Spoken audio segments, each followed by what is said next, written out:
Allah berfirman di dalam surah Ibrahim di ayat 34, surah 14 ayat 34, Allah berfirman, wa in ta'uddu ni'matallahi la tuhsuha innal insana ladzalumun kafar.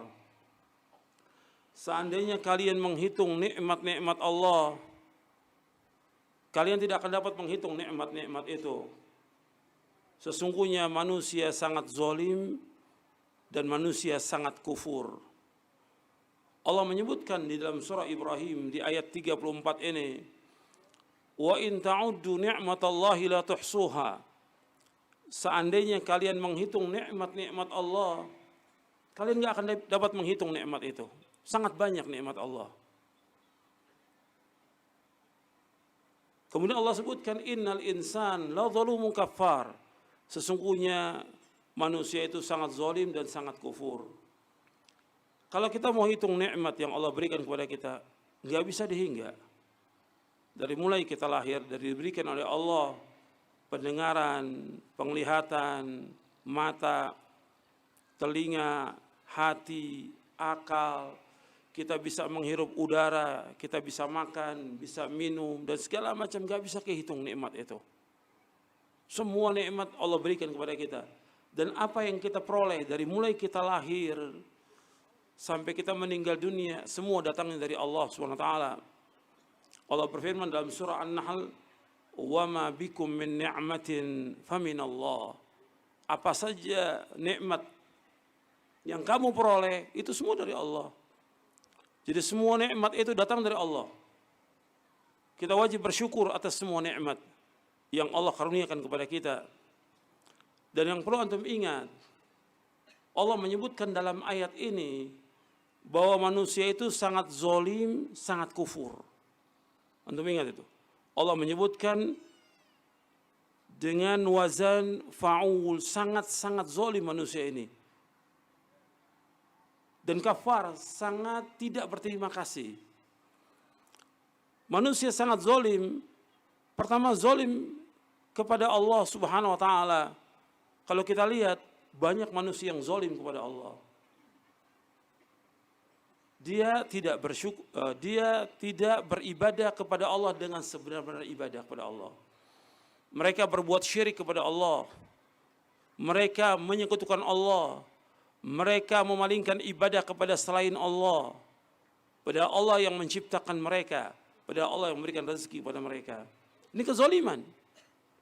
Makanya Allah menyebutkan dalam Al-Quran, dalam surah Luqman, ya bunayya la tusyrik billah inna syirka la zulmun azim. Wahai anakku, janganlah engkau berbuat syirik, karena syirik itu kezaliman yang amat besar. Di muka bumi ini enggak ada kezaliman yang paling besar melainkan syirik, menyekutukan Allah Subhanahu wa taala. Manusia banyak sekali yang berbuat zalim kepada Allah Taala dengan beribadah kepada selain Allah, dengan menyekutukan Allah.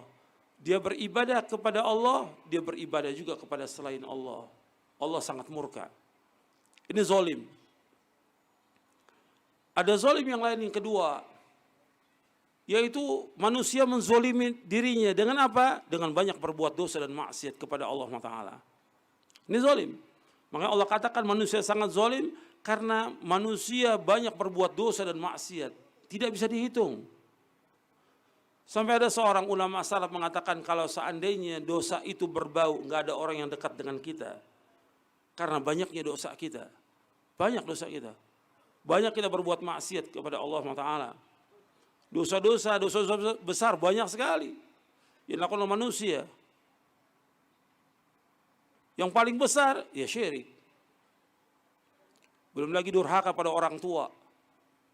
Belum lagi dia minum khamr, berjudi, berzina, makan riba, dan yang lain sekalian banyak dosa yang dilakukan oleh manusia ini. Tidak terhitung. Dan akibat dosa sangat besar. Di antaranya juga Allah turunkan azab, Allah turunkan musibah dengan sebab dosa-dosa manusia.